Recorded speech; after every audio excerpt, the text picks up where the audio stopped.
You guys are crazy! You're an animal! Get a job!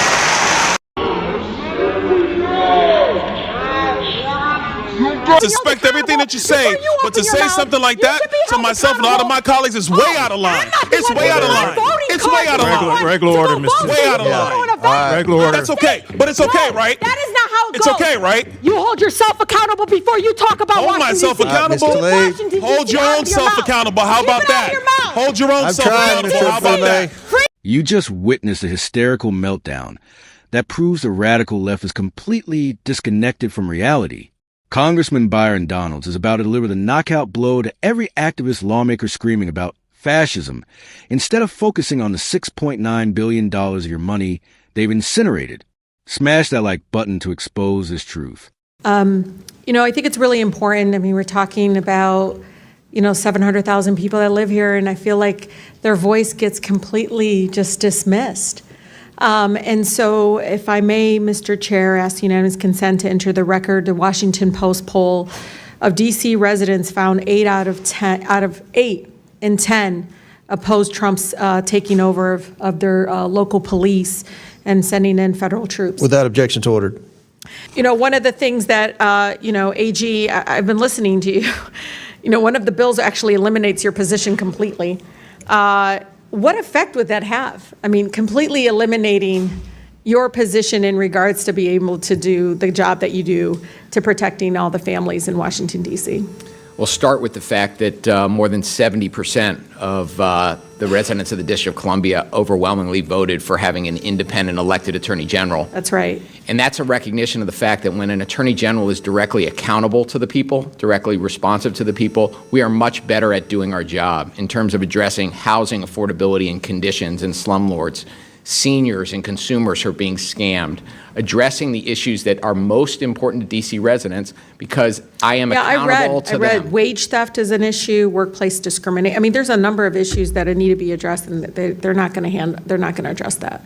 They want to paint you all as this ugly, dark, all just out in the street. I mean, the way it's just unbelievable because they all live here. I don't see it. I don't see what they see. I don't understand why we're allowing that to happen, because I actually think it's going to hurt our communities. People are going to look at Washington, D.C. folks in a way that I think is going to be very painful, but also, I don't know, Mr. Jackson, I heard the stories. People didn't leave their homes. They weren't leaving their homes. Businesses didn't see people coming into, that's what we want in our nation's capital. Stay in your house, don't move, don't go anywhere, stay fearful. It's unbelievable that my colleagues continue again to eject this narrative and this rhetoric in regards to it.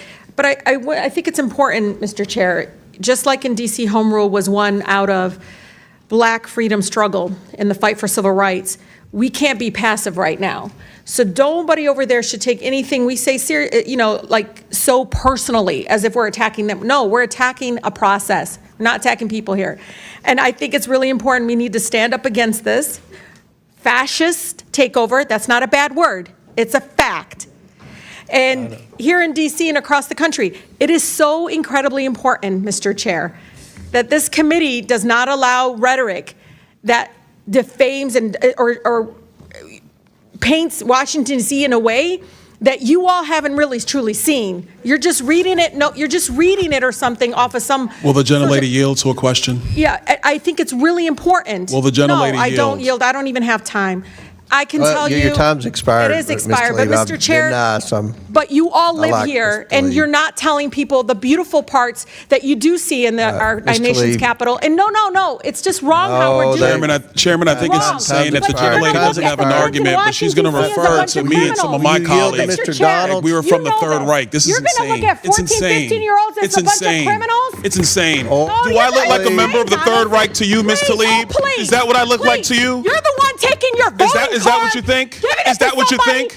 Is that what you think? No, that's unethical. I think it's radical and I think it's insane. And I'll respect everything that you say. But to say something like that to myself and all of my colleagues is way out of line. It's way out of line. It's way out of line. Regular order, Mr. Way out of line. back. Regular order. That's okay. But it's okay, No, right? That is not how it It's goes. okay, right? You hold yourself accountable before you talk about Hold Washington, myself D.C. accountable. Mr. Tlaib. Washington, Hold D.C. your out own of your self mouth. accountable. How Keep about it out of that? your mouth. Hold your own I'm self trying, accountable. Mr. How about that? Free D.C. and make sure you All right. vote with your own voting card. Don't be giving it to somebody Ms. else. Tlaib. All right, time. Chair recognizes Ms. Boebert from Colorado. Order. Wait a minute, Ms. Boebert. All right. That's right, folks. This wasn't just a political disagreement. This was the moment the American badass exposed the entire corrupt operation. Rashida Tlaib, the professional activist, stood there calling her colleagues treasonous names just because her time expired, desperately trying to protect the deep state's power, while claiming she sees no problems on the streets of D.C. She is living in a total fantasy world, but Donalds didn't engage with her feelings. He brought the cold, hard receipts and cornered the swamp vermin, the sanctuary city mayors, with one simple, devastating question. How much did you spend? Mayor Wu, one of the incompetent leaders, admitted she doesn't even track the financial destruction her policies cause, while Mayor Adams was forced to confess to a staggering $6.9 billion of taxpayer funds burned on chaos. Donalds is fighting for fiscal sanity against people who scream fascist when they're confronted with a dollar sign. They don't have a budget, they don't have an argument, and they are funding this chaos on your dime. So tell me, is it time we defund every single one of these sanctuary cities to save the American taxpayer